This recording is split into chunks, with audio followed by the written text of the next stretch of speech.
ठीक है, तो हम लोग कंटिन्यू करते हैं आगे। तो ये जो पॉलिनोमियल है, पॉलिनोमियल का मतलब क्या होता है? पॉलिनोमियल का मतलब क्या होता है कि हम ये जो इक्वेशन लिखते हैं, जैसे कि हम लिख रहे हैं पॉलिनोमियल का जो बेसिक स्ट्रक्चर होता है वो इस तरह से होता है कुछ, p x equals to a x plus a into x plus b, इस तरह से कुछ होता है। मतलब इसका ही मतलब ये है कि हम कुछ भी अगर लिख रहे हैं जिसमें एक्स है या फिर वाई है या फिर जेड है, वो सारी चीज़ें कहलाती हैं पॉलिनोमियल। ठीक है, अब ये पॉलिनोमियल जो होती हैं ये बहुत टाइप के होते हैं। पॉलिनोमियल होता है, ट्राइनोमियल होता है, मोनोमियल होता है। ये जब हम लोग अभी चैप्टर पढ़ेंगे तो उसको डिटेल में देखेंगे। ठीक है, मतलब उस तरह की इक्वेशन जिसमें एक्स वाई जेड ये सब होते हैं, इन्हीं को पॉलिनोमियल बोलते हैं। ठीक है, फिर इसके बाद है linear equation in two variable. इसका मतलब क्या होता है? तो लीनियर का मतलब पहले बताऊंगा, फिर इक्वेशन का, फिर टू वेरिएबल का। तो वेरिएबल मतलब वही जो हम पढ़े अभी, एक्स वाई जेड, ये सब क्या है? वेरिएबल, जिनका कोई भी वैल्यू हो सकता है। ठीक है, जेड का कुछ भी वैल्यू हो सकता है, वाई का भी, एक्स का भी, कुछ भी, सबका अलग अलग वैल्यू हो सकता है। मतलब एक से ज़्यादा वैल्यू हो सकता है और वो फिक्स नहीं होता है ना। फिर टू वेरिएबल का मतलब क्या है कि ये ऐसे इक्वेशन है जिसमें दो वेरिएबल है। अच्छा, ये इक्वेशन का मतलब क्या होता है? तो जो इक्वेशन वर्ड होता है ये आता है इक्वल टू से। ठीक है, इक्वल टू, तो एल एच एस होता है एक तरफ होता है आर एच एस। ठीक है, इक्वल टू के दोनों साइड होते हैं ये, और ये जो पूरी चीज़ होती है इसको हम बोलते हैं इक्वेशन। ठीक है, अब इक्वेशन में जनरली जो होता है क्या होता है? नंबर्स होते हैं, एक तरफ कुछ नंबर होंगे, z plus y plus three equals to x plus two, इस तरह से।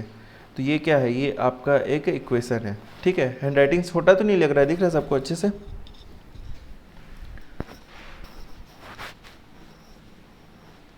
हेलो हेलो, कोई रिप्लाई देगा? Yes sir. हाँ ठीक है, रिप्लाई दे दिया करो, थोड़ा कुछ पूछा जाए तो, है ना, कोई भी रिप्लाई दे सकता है। ठीक है, तो ये क्या हुआ? इक्वेशन इन टू वेरिएबल, समझ गए सब? कि मतलब इस तरह से इक्वेशन होगा और इसमें टू वेरिएबल होगा। टू वेरिएबल का क्या मतलब है? टू वेरिएबल का मतलब ये है, टू वेरिएबल का मतलब होता है कि जो इक्वेशन हम लिखेंगे, जैसे कि हमने लिखा x plus y plus z equal to zero, ये एक इक्वेशन हुआ। तो इसमें x भी है, y भी है, z भी। इसमें कितने वेरिएबल हैं? इसमें तीन अलग अलग वेरिएबल हैं। लेकिन अगर हम लिखते हैं p plus q equal to two, तो इसमें ये कितना है? दो वेरिएबल है। तो ये इक्वेशन इन टू वेरिएबल हुआ, और ये हुआ इक्वेशन इन कितना वेरिएबल हुआ? ये थ्री वेरिएबल। ठीक है, तो टू वेरिएबल का ये मतलब है। अब जैसे यहाँ पे लिखा है इक्वेशन इन वन वेरिएबल, तो वन वेरिएबल का मतलब क्या है कि इसमें या तो x ही रहेगा, या तो y ही रहेगा, या तो z ही रहेगा, एक से ज़्यादा वेरिएबल नहीं होगा। लेकिन यहाँ पे दो वेरिएबल्स हैं। ठीक है, अब ये लीनियर और क्वाड्रेटिक का मतलब क्या होता है? एक है लीनियर, एक है क्वाड्रेटिक। तो लीनियर का मतलब क्या होता है कि कोई भी वेरिएबल जब लिखा है इस तरह से x, तो ये है लीनियर। मतलब इसका पावर, एट्थ क्लास में पढ़े हो ना, एक्सपोनेंट, जब इसका एक्सपोनेंट वन है तो ये कहलाएगा लीनियर। ठीक है, और जब इसका एक्सपोनेंट टू है तो ये कहलाएगा क्वाड्रेटिक। एक मिनट, एक मिनट।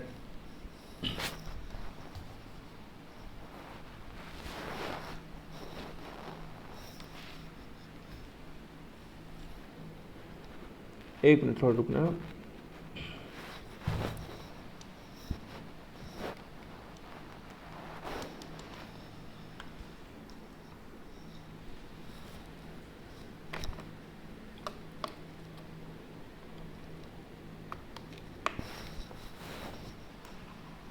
हाँ हाँ, तो मैं क्या बता रहा था कि अगर x है, इसका पावर अगर वन है, मतलब इस तरह से लिखा हुआ है x टू पावर वन, तो ये क्या होगा? ये होगा आपका लीनियर। और अगर लिखा है x टू पावर टू, तो ये होगा आपका क्वाड्रेटिक। ठीक है, ये जो यहाँ पे लिखा हुआ है क्वाड्रेटिक। ठीक है, तो इसका यही मतलब है, समझ गए। तो मैं अभी तीनों का एक एक एग्जाम्पल लिखता हूँ। इसमें एक से ज़्यादा टर्म होंगे, जैसे कि हो गया 2xy + y = 2, इस तरह का कुछ हो सकता है, ठीक है। अब जैसे लीनियर इक्वेशन इन 2 वेरिएबल, तो इसमें क्या होगा, एक ये वेरिएबल हो गया, एक ये वेरिएबल हो गया, ठीक है, = 3। अब इनके साथ कुछ मल्टीप्लाई भी हो सकता है, जैसे यहाँ पे 2x भी हो सकता है, इसके साथ भी कुछ हो सकता है, कुछ नहीं भी हो सकता है, उससे कोई दिक्कत नहीं है, ठीक है। तो ये क्या हुआ, इसमें दो वेरिएबल है x और y, लेकिन दोनों का पावर देखोगे तो 1 है, ठीक है। एक्सपोनेंट पता है ना सबको, किसी को नहीं पता है तो पूछ सकते हो।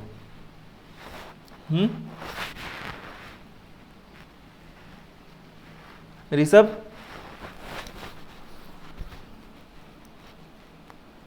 यस सर, बोलिए। एक्सपोनेंट जानते हो ना, एक्सपोनेंट क्या होता है? No sir. तो पूछ क्यों नहीं रहते इतना देर से, फिर मैं आगे बताऊंगा तो कैसे समझ में आएगा। देखो एक्सपोनेंट क्या होता है, जैसे कि सिंपल लैंग्वेज बता रहा हूँ, जैसे कि मैंने लिखा 2 × 2, तो ये आएगा 4। तो मैं इसी को, ये बस एक लिखने का तरीका है, मैं इसी को इस तरह से भी लिख सकता हूँ कि 2⁻²। इसका मतलब क्या है कि 2 अपने आप से ही 2 बार मल्टीप्लाइड है, ठीक है। क्या है, 2 अपने आप से 2 बार मल्टीप्लाइड है, इस तरह से 2 × 2। इसी तरह से अगर हम लिखते हैं 3⁻², तो ये होगा 3 × 3। इसी तरह से अगर मैं लिखता हूँ 4⁵, तो इसका मतलब क्या होगा, 4 × 4 × 4 × 4। इसका मतलब क्या, एक बार और, ×4। इसका मतलब क्या कि 4 जो है अपने आप से 5 बार मल्टीप्लाइड है, यहाँ पे 5 4 है, ठीक है, समझ में आया। तो यहाँ पे 3 का एक्सपोनेंट 2 है, 4 का एक्सपोनेंट 5 है, ठीक है, इसको एक्सपोनेंट बोला जाता है। तो इस तरह से हम एक्स वाई को भी लिख सकते हैं, जैसे x × x है ना, तो हम इसको लिखेंगे, x × x को हम क्या लिखेंगे, x² लिखेंगे। उसी तरह से x × x × x 3 बार है, तो उसको हम लिख देंगे x³, इस तरह से, ठीक है। तो इस तरह से हम क्या करते हैं, ये बता सकते हैं कि कौन सा इक्वेशन लीनियर इक्वेशन। तो लीनियर इक्वेशन में क्या है, x जो है, y जो है, जितने वेरिएबल, जो भी मतलब वेरिएबल, उसका पावर 1 रहेगा। और क्वाड्रेटिक इक्वेशन में क्या होगा कि जो भी हमारे वेरिएबल हैं उनका पावर 2 रहेगा, लेकिन यहाँ पे लिखा है 1 वेरिएबल, मतलब कि इस इक्वेशन में क्वाड्रेटिक इक्वेशन रहेगा, मतलब मैक्सिमम पावर उसका 2 हो सकता है, ठीक है, 2 से कम भी हो सकता है, यहाँ पे केवल 1 ही हो सकता है मैक्सिमम पावर, ठीक है। तो इसमें इसका मतलब क्या है कि इसमें जो वेरिएबल होगा वो या तो x² होगा या तो x होगा, मतलब x का पावर मैक्सिमम 2 जाएगा, 2 से ज़्यादा नहीं जाएगा, ठीक है, और या तो 1 ही रहेगा। तो इस तरह का जनरली इस तरह के इक्वेशन इसमें लिखे हुए होते हैं, ठीक है। एक पावर में 2 है और एक में कोई 1 का पावर है, तो इस तरह से जो होता है क्वाड्रेटिक इक्वेशन होता है, ठीक है। अब इसके बाद हम लोग आगे जो और 2 चैप्टर्स हैं उसको देखते हैं, फिर हम लोग पहला जो चैप्टर है उसको हम स्टार्ट करते हैं। फिर इसके बाद है अरिथमेटिक प्रोग्रेशन। अरिथमेटिक प्रोग्रेशन में क्या होता है, अरिथमेटिक प्रोग्रेशन में जैसे कि 1 + 2 + 3 + 4 + 5, और ये गया है मान लो +50 तक, तो इसको आप लोग कैसे निकालोगे। तो इसको आप लोग, एक तरीका है कि आप लोग इसको जोड़ते जाओ पूरा आपस में, ठीक है। या फिर एक तरीका क्या होता है, अरिथमेटिक प्रोग्रेशन। तो अरिथमेटिक प्रोग्रेशन में हम लोग अलग अलग फार्मूला वगैरह पढ़ते हैं, जिससे हम लोग इस तरह के नंबर्स को ऐसे जोड़ सकते हैं। मतलब कि क्या है, इसमें देखो एक के बाद एक एक ऐड होते जा रहा है, 1 में एक और ऐड हुआ तो 2, फिर 3, इस तरह से है। मतलब इस तरह से भी हो सकता है, 3 + 6 + 9 + 12, इस तरह से भी हो सकता है। तो ये कितना भी लंबा चला जाए, मान लो ये 100 तक भी जा रहा है, 100 तो नहीं जाएगा, 99 तक जा रहा है 3 के केस में, है ना। तो हम लोग यहाँ तक भी इसको जोड़ सकते हैं फार्मूला के हेल्प से, और वो भी 2 से 3 4 लाइन में बस। तो ये सब हम लोग अरिथमेटिक प्रोग्रेशन में पढ़ते हैं, ठीक है। अरिथमेटिक का मतलब क्या होता है, अरिथमेटिक का मतलब होता है प्लस या माइनस, ठीक है, इसको हम लोग बोलते हैं अरिथमेटिक। और प्रोग्रेशन का मतलब होता है किसी भी चीज़ का बढ़ना। तो ये प्लस या माइनस के साथ बढ़ता जा रहा है, ये ऐसे भी हो सकता है, जैसे कि -1, फिर -2, -3, -4, इस तरह से भी ये हो सकता है, ठीक है। या फिर 99, फिर उसके बाद आ गया मान लो 97, फिर आ गया 95, इस तरह से भी आगे हो सकता है, ये किसी भी तरह से हो सकता है, मतलब इसमें माइनस भी हो सकता है प्लस भी हो सकता है, क्योंकि अर्थमेटिक में प्लस या और माइनस दोनों होते हैं, और प्रोग्रेशन है तो ये बढ़ रहा है मतलब, ठीक है, अर्थमेटिक प्रोग्रेशन में ये होता है। फिर आता है रेशियो एंड प्रोपोर्शन। रेशियो और प्रोपोर्शन में क्या होता है, हम दो चीज़ों को कंपेयर करते हैं, ठीक है, मतलब कि जैसे कि फॉर एग्ज़ाम्पल दो जार हैं, है ना, इस तरह से, एक में इतना वाटर भरा है, एक में कम वाटर भरा हुआ है थोड़ा सा, इसको हमने ए बोल दिया, इसको हमने बोल दिया बी। अब मान लेते हैं कि जो ए है ये भरा हुआ है लगभग 50% और बी जो भरा हुआ है वो लगभग 30% भरा हुआ है। तो हम लोग कंपेयर करेंगे इसको कि a ratio b equals to 50:30। तो ये जो होता है ये रेशियो होता है, ठीक है। तो रेशियो और प्रोपोर्शन इसको भी हम लोग डिटेल में पढ़ेंगे, ठीक है। तो अभी तक जो मैं बताया उसमें सबको समझ में आया सब कुछ, कोई डाउट तो नहीं है किसी को?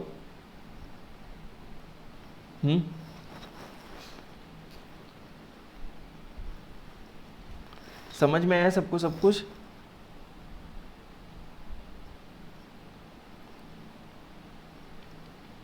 अंश, अविका, अदिति कुछ बोलिए। Yes sir. Yes sir. हाँ, मैं पूछा करो तो तुरंत बोल दिया करो, ठीक है। तो हम लोग चैप्टर 1 से स्टार्ट करते हैं सीधा, है ना। अब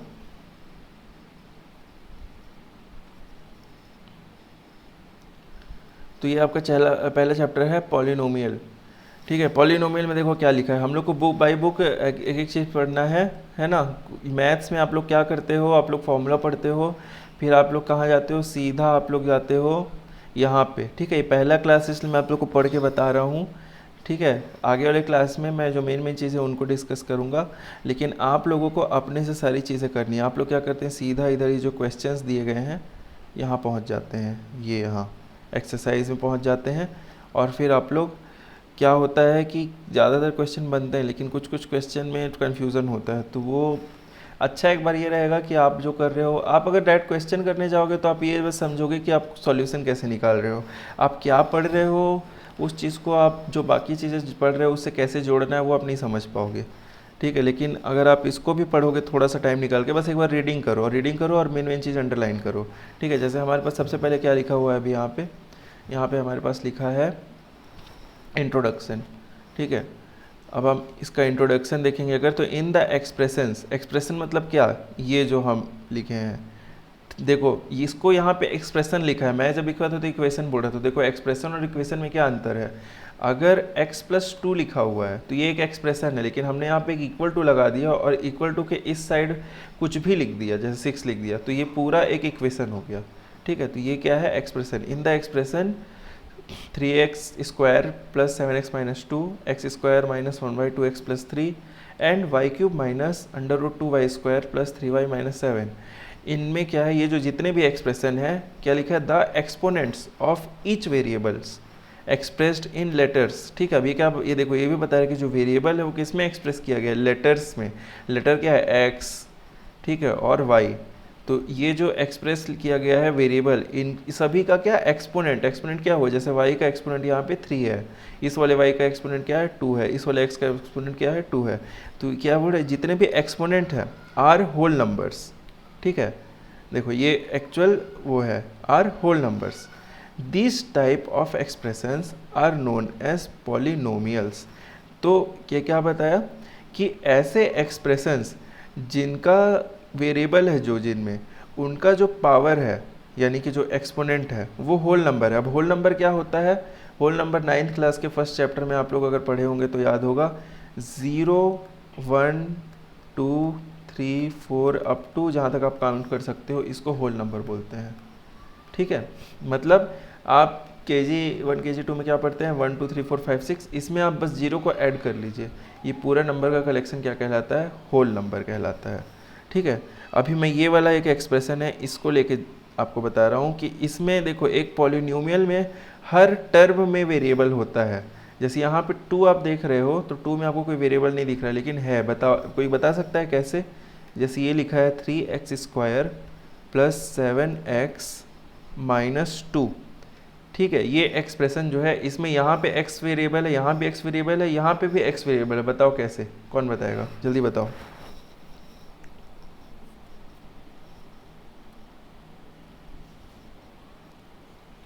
अभी का बताओ।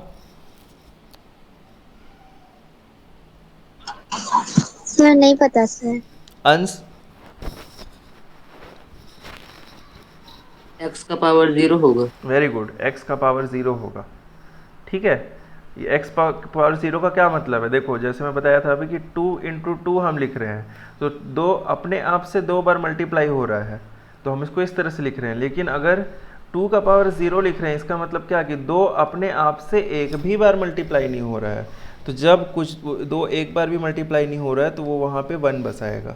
ठीक है, इस चीज़ को याद रखना, किसी भी चीज़ का पावर अगर 0 है तो वो 1 आएगा। मान लो कि तुम्हारे पास कोई बहुत बड़ा सा इक्वेशन है, इस तरह से दिया हुआ है कि x square plus y to the power 2 5 6 divide by x into z divide by 2xy plus z, इस तरह से कुछ बड़ा सा दिया हुआ है, लेकिन यहाँ पावर में दिया हुआ है 0, तो इसका वैल्यू 1 आएगा। ठीक है, क्योंकि इसका पावर 0 है। ठीक है, तो यहाँ पे जो x लिखा है उसका भी पावर 0 है। ठीक है, तो इस तरह से इस पॉलिनोमियल के हर टर्म में, ये क्या है, टर्म है, ये पॉलिनोमियल के टर्म है। एक पहला टर्म 3x स्क्वायर, दूसरा टर्म 7x, तीसरा टर्म 2x टू पावर 0 या फिर 2, है ना, ये टर्म है। तो इसमें हर टर्म में जो x वेरिएबल है वो है ना। इस वाले टर्म में जो है उसका एक्सपोनेंट 2 है, इसमें 1 है और इसमें 0 है। समझ गए? यस और नो बोलेंगे? यस। हाँ ठीक है, ठीक है, आगे बढ़ते हैं। ठीक है, इसके बाद क्या है, you have learned addition, subtraction, multiplication of polynomials in class 9। आप लोगों ने पिछले क्लास में इसको ऐड कैसे करना है, सब्ट्रैक्ट कैसे करना है और मल्टीप्लाई कैसे करना है वो पढ़ा हुआ है। ठीक है, तो ये देखो नीचे के एग्जाम्पल दिया है, तो ये एग्जाम्पल के थ्रू ही समझते हैं।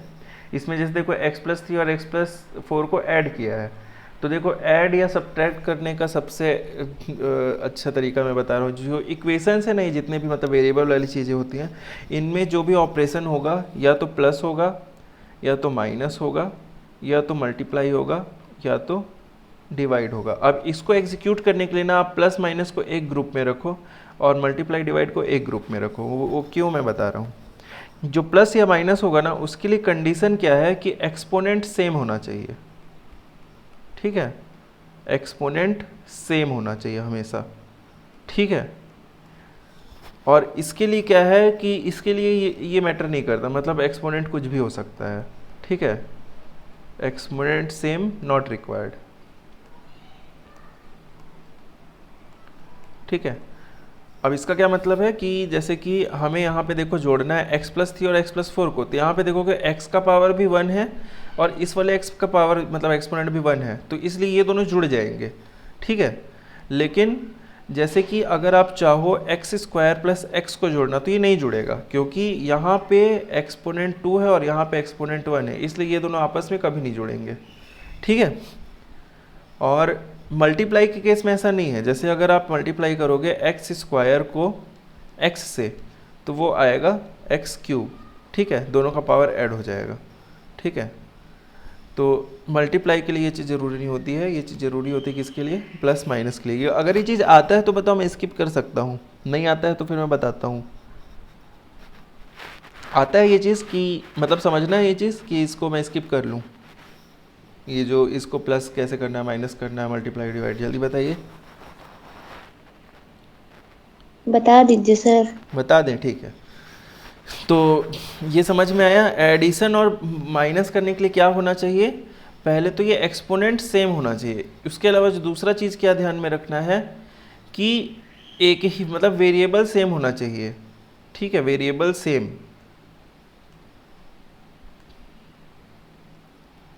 अब इसका मतलब क्या है कि जैसे कि वेरिएबल सेम का मतलब क्या होता है कि जैसे आप जोड़ रहे हो x + x, दोनों का पावर 1 है, जुड़ गया दोनों, ये हो जाएगा 2x। ठीक है, उसी तरह से आप जोड़ना चाह रहे हो y + y, दोनों का पावर 1 है तो ये जुड़ गया, ये हो गया 2y। लेकिन अगर आप जोड़ोगे x प्लस वाई तो दोनों का पावर तो 1 है, लेकिन ये दोनों वेरिएबल अलग अलग है तो ये आपस में नहीं जुड़ेगा, ठीक है। अगर आप जोड़ोगे X Y plus X Y तो ये भी जुड़ जाएगा, क्योंकि दोनों मल्टीप्लाई हो रहे हैं आपस में, तो हम इसको भी जोड़ सकते हैं, ठीक है। तो ये हो जाएगा 2xy, इस तरह से हो जाएगा, ठीक है। तो प्लस माइनस इस तरह से होता है, प्लस या माइनस के लिए ये दो चीज़ आपको ध्यान में रखना है, ठीक है। आगे एग्जांपल करेंगे तो और क्लियर हो जाएगा। मल्टीप्लाई डिवाइड में ये चीज़ें लागू नहीं होती हैं। मल्टीप्लाई आप किसी को भी किसी से भी कर सकते हैं, ठीक है। जब मल्टीप्लाई करते हैं तो पावर बढ़ता है, ठीक है, लेकिन पावर बढ़ने के लिए ये दोनों का सेम होना ज़रूरी है। जैसे कि आप x और x को मल्टीप्लाई करोगे आपस में तो ये एक्स स्क्वायर हो जाएगा, लेकिन आप x और y को मल्टीप्लाई करोगे तो ये xy ही लिखाया जाएगा, ठीक है। अगर आप x को इंटू वाई से करो फिर उसको इंटू एक्स से करो, इस तरह से कुछ लिखा हुआ है, ये 3 है, तो x और x मिल के एक्स स्क्वायर बना लेंगे और y अकेला रह जाएगा तो एक्स स्क्वायर वाई हो जाएगा, ठीक है। तो ये इस तरह से होता है, ठीक है। डिवाइड हम लोग आगे चल के देखेंगे जब उसका क्वेश्चन करेंगे, ठीक है। तो ये दोनों को अलग ग्रुप में मैं इसलिए बोला क्योंकि इसमें ये दोनों कंडीशन होना चाहिए इसको जोड़ने के लिए, और इसमें नहीं। और जब किसी चीज़ को जोड़ते हैं, जैसे कि यहाँ पे y प्लस वाई हुआ तो ये सामने में 2 लग जाता है। मान लो 3y है, y प्लस वाई तो ये हो जाएगा 3y। मान लो इस तरह से लिखा है कि 5y प्लस 6y तो ये हो जाएगा 11y, ठीक है। मतलब y को एक तरफ लिख दिया और इसके सामने जो है उसको जोड़ दिए, ठीक है। तो ये इस तरह से चलता है, ठीक है। इसमें कोई डाउट किसी को? No sir. ओके, ठीक है, आगे बढ़ते हैं।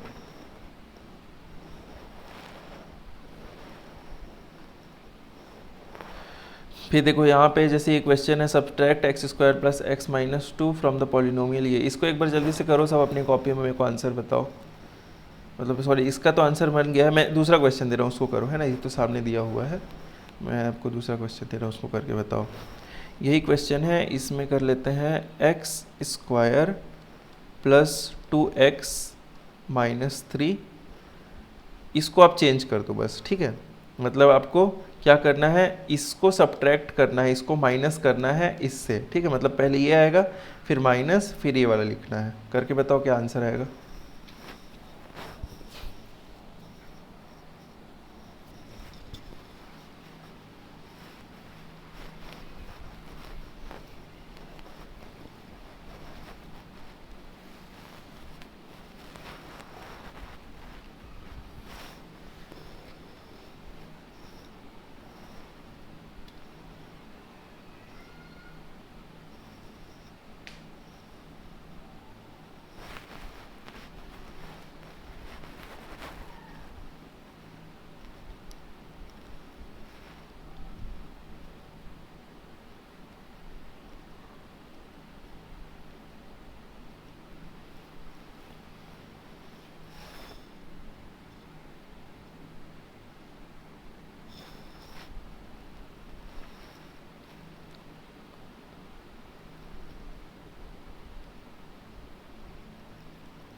हो गया, किसी का हुआ?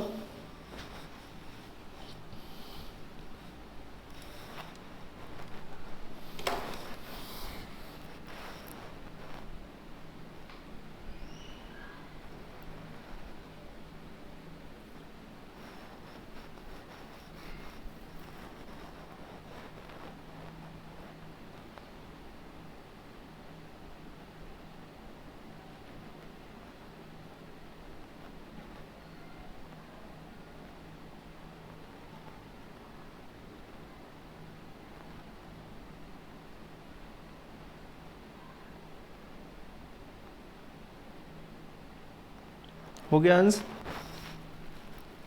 Yes sir. क्या आंसर है बताओ। X square minus 5x plus 8।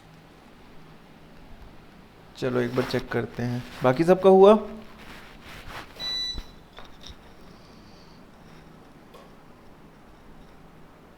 रुक लेते हैं, इन लोग भी सॉल्व कर ले फिर करते हैं। Sir x square plus 5x plus 2 answer है क्या? X square plus 5x plus 2, ये अविका का आंसर, ये अंश का आंसर है, ये आंसर है अविका का। सर ठीक, 2x square minus 5x plus 8। X square plus नहीं, आदिति क्या बताई? 2x square minus 5x plus 8। हाँ ठीक है, ये आदिति का आंसर है ना? ठीक है, सबका आंसर यहाँ लिखा है। अब देखते हैं कि सही आंसर क्या है। तो इसको करने के लिए हम पहले इसको लिखेंगे अच्छे से। तो क्या लिखेंगे? 2x square plus 3x plus 5 minus X square plus 2x minus 3। अभी इसमें मैं एक गलती किया हूँ, बताओ क्या गलती किया हूँ?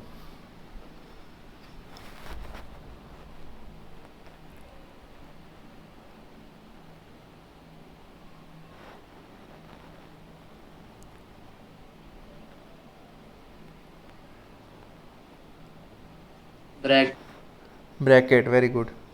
इसमें यहाँ पे ब्रैकेट नहीं है, ठीक है, यहाँ पे हम ब्रैकेट रखेंगे। फिर हम सबसे पहले ब्रैकेट को ओपन करेंगे। तो ब्रैकेट को जब ओपन करेंगे तो minus into minus equals to plus, plus into minus equals to minus, और minus into plus equals to minus. इस चीज़ का ध्यान रखेंगे, ठीक है। और बोर्ड मास को भी लगाएंगे सॉल्व करते समय।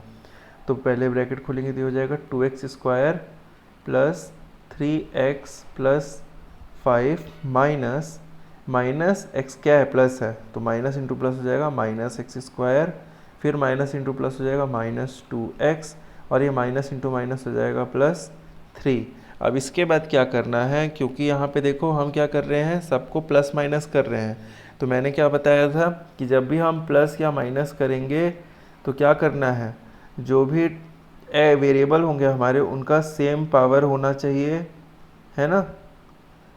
सेम पावर होना चाहिए, और वेरिएबल भी सेम, मतलब वेरिएबल और उनका पावर सेम होना चाहिए, ठीक है। वेरिएबल और उनका पावर सेम होना चाहिए। तो यहाँ पे एक्स स्क्वायर वाला एक्स स्क्वायर वाले से जुड़ेगा, एक्स वाला एक्स वाले से जुड़ेगा, और ये जो ऐसे नंबर है मतलब इसमें एक्स का पावर 0 है, तो एक्स का पावर जिसका 0 है वो एक्स का पावर 0 से ही जुड़ेगा, ठीक है।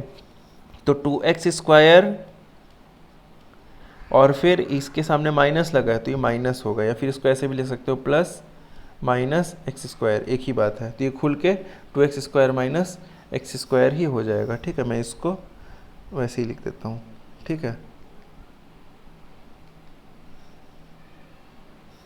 एक मिनट,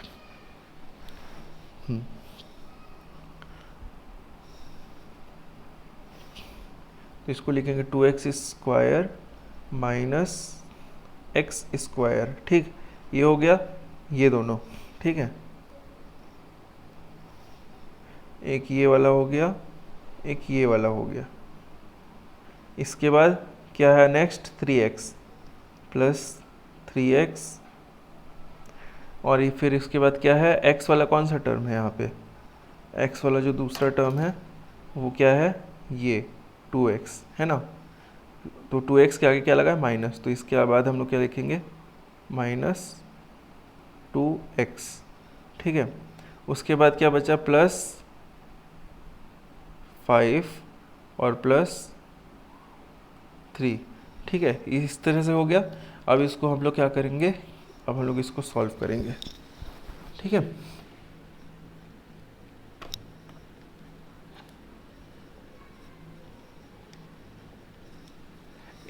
एक मिनट रुकिएगा।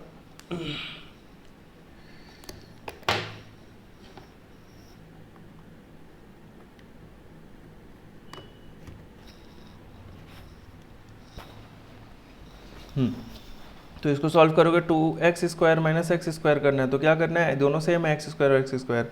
तो 2 से 1 इसके सामने कुछ नहीं तो 1 है, तो 2 से 1 माइनस होगा तो ये हो जाएगा एक्स स्क्वायर।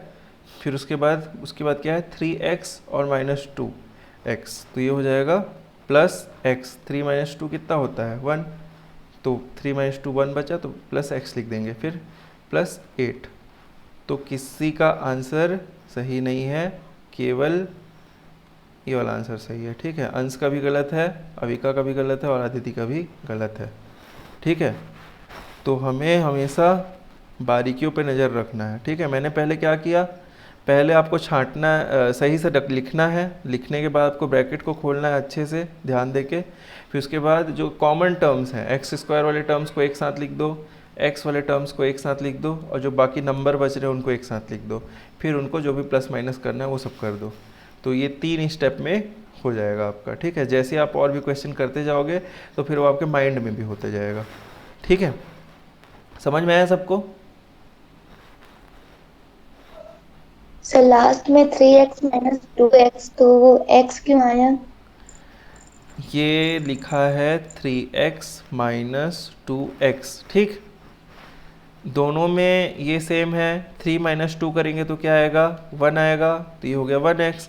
अब 1 को आप किसी भी चीज़ से मल्टीप्लाई करो तो क्या होगा? वही आएगा जो नंबर है, इसलिए 1x को हम x भी लिख सकते हैं। समझ में आया? Yes sir, yes sir. ठीक है, आगे बढ़ें।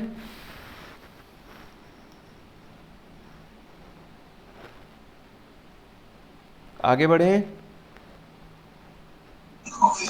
Yes sir. हाँ ठीक है, तो अब जो है नेक्स्ट क्वेश्चन देखते हैं। नेक्स्ट क्वेश्चन में देखो क्या दिख रहा है, मल्टीप्लिकेशन, ठीक है। अब एक मल्टीप्लिकेशन का क्वेश्चन करते हैं, ठीक है। फिर उसके बाद ये जो 3 क्वेश्चन है ये आप लोग अपने से करोगे, ठीक है। ये जो नेक्स्ट आगे के 3 क्वेश्चन दिख रहे हैं इसको आप लोग अपने से करना है ना।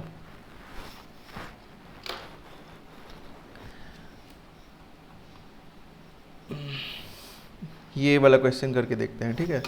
अब ये क्वेश्चन जो है इसमें कैसे किया है, देखो इसमें डायरेक्ट लिख दिया है ना। इसको मैं थोड़ा डिटेल में बताता हूँ कैसे करना है।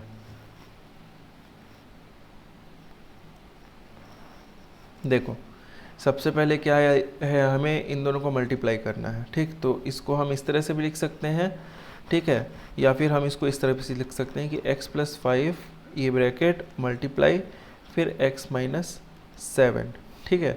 तो मल्टीप्लाई यहाँ पे लिख भी सकते हो, नहीं भी लिखा है ऐसे ब्रैकेट में तो मतलब वो मल्टीप्लाई हो रहा है आपस में, ठीक है। अब मल्टीप्लाई क्या क्या हो रहे हैं इस चीज़ को थोड़ा समझना है। यहाँ पे x + 5 करने के बाद जो आएगा वो इससे मल्टीप्लाई हो रहा है ना। तो हम जब इसको एग्जीक्यूट करते हैं तो ऐसा नहीं कि 5 को बस मल्टीप्लाई करना है, दोनों को मल्टीप्लाई करना है। तो उसका क्या तरीका होता है? उसका तरीका ये होता है कि जैसे कि उसके स्ट्रक्चर को पहले समझो कि पहले क्या करेंगे, ये पहले वाला चूज़ करेंगे, जो फर्स्ट टर्म है इसको चूज़ करेंगे, इसको एक बार इससे मल्टीप्लाई करेंगे, फिर इसको एक बार इससे भी मल्टीप्लाई करेंगे, ठीक है। ये क्या होगा फर्स्ट स्टेप में। सेकेंड स्टेप में क्या करेंगे, जो दूसरा वाला है इसको एक बार इससे मल्टीप्लाई करेंगे, फिर इसको भी एक बार इससे मल्टीप्लाई करेंगे, ठीक है। इस तरह से लिखेंगे। और जब मल्टीप्लाई करते जाएंगे, मतलब मान लो कि इसको इससे मल्टीप्लाई किए तो जो आया उसको आप लिखे, फिर उसके बाद प्लस या माइनस क्या लिखना है वो कैसे डिसाइड होगा? वो ऐसे डिसाइड होगा कि अब इसके बाद क्या आ रहा है पहले वो देख लो। तो इसको आप मल्टीप्लाई कर ले तो यहाँ पे कुछ आया, ठीक। x को x से मल्टीप्लाई करने से उसके बाद आप क्या कि x को -7 से आपको मल्टीप्लाई करना है, तो x को -7 से मल्टीप्लाई करेंगे तो यहाँ पे जो आएगा वो लिखोगे, ठीक है। अब मतलब x को 7 से मल्टीप्लाई करने से जो आएगा वो लिखोगे। अब देखो 7 के पहले क्या साइन है, x के पहले क्या साइन है, वो दोनों साइन का मल्टीप्लिकेशन करो तो यहाँ पे ये प्लस है और ये माइनस हो तो यहाँ पे माइनस साइन आ जाएगा, ठीक है। फिर उसके बाद ये इसका ख़त्म हो गया, x का कंप्लीट हो गया। फिर उसके बाद 5 पे आएंगे, फिर 5 एक बार x से मल्टीप्लाई होगा, तो 5 जब x से मल्टीप्लाई होगा तो फिर ये देखेंगे 5 के आगे क्या है और x के आगे क्या है। 5 के आगे प्लस है, x के आगे भी प्लस है तो यहाँ पे प्लस लिखा जाएगा। फिर जो आएगा मल्टीप्लाई करने से वो यहाँ आएगा, ठीक। फिर उसके बाद क्या होगा, ये 5 और ये 7 मल्टीप्लाई होंगे। अब 5 के आगे प्लस है और 7 के आगे माइनस है तो इन दोनों का क्या हो जाएगा माइनस, फिर जो आएगा वो लिखाएगा, ठीक। ये स्ट्रक्चर समझ में आया सबको कि किस तरह से करना है? ये स्ट्रक्चर थोड़ा इंपॉर्टेंट रहता है, इसमें कन्फ्यूज़न होता है। ये समझ गए होगे तो फिर इसको हम लोग आगे देखते हैं कि आगे ये कैसे आया है। नहीं समझ में आया तो बताओ, एक बार और बता दूंगा। आगे सबको आ गया है समझ में? Yes sir. ओके ठीक है, आगे देखते हैं, है ना। अब आगे क्या करना है, आगे आपको इस तरह से करना है, ये स्ट्रक्चर है, ठीक। अब हम लोग इसको देखते हैं कि करना कैसे है, ठीक है। तो पहले क्या होगा, x x से मल्टीप्लाई होगा तो आ जाएगा x इंटू एक्स, तो x इंटू एक्स होता है x स्क्वायर, ठीक है। फिर उसके बाद क्या होगा, x -7 से मल्टीप्लाई होगा, तो पहले तो ये प्लस साइन, ये माइनस साइन, तो यहाँ पे आ जाएगा माइनस, और x इंटू 7 करेंगे तो वो लिखा आएगा 7x। ठीक, फिर उसके बाद 5 और x मल्टीप्लाई होगा, x का ख़त्म हो गया, तो 5 और x के दोनों के आगे प्लस है तो यहाँ प्लस आ जाएगा, फिर 5 इंटू एक्स हो जाएगा प्लस 5x। ठीक है, इस तरह से। फिर 5 और 7 मल्टीप्लाई करने से पहले साइन देखेंगे, माइनस और प्लस हो जाएगा माइनस, और 5 7 जा हो जाएगा 35। अब ये देखो यहाँ पे भी x है, यहाँ पे भी x है, तो इन दोनों को हम लोग साथ में -7x और 5x को जोड़ सकते हैं।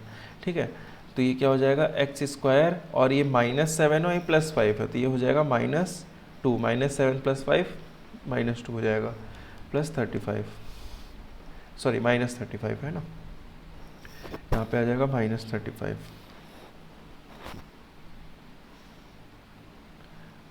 ठीक है, तो इस तरह से जो है ये वाला आंसर आया है। ठीक है, कल नेक्स्ट यहाँ पे आज हम लोग एंड करते हैं। ठीक है, नेक्स्ट क्लास से पहले आप लोग क्या करना, तो ये वाला इस तरह से आया। नेक्स्ट क्लास में आप लोग क्या करना, ये जो 3 क्वेश्चन है इसको एक बार नोट कर लो, इन 3 को आप लोग सॉल्व करके आना। मैं PDF शेयर कर दूंगा, ये आप लोग बुक से देख लेना। ठीक है, ये 3 क्वेश्चन आप लोग मेरे को कल करके ग्रुप में सेंड करना। ठीक है, एनी डाउट?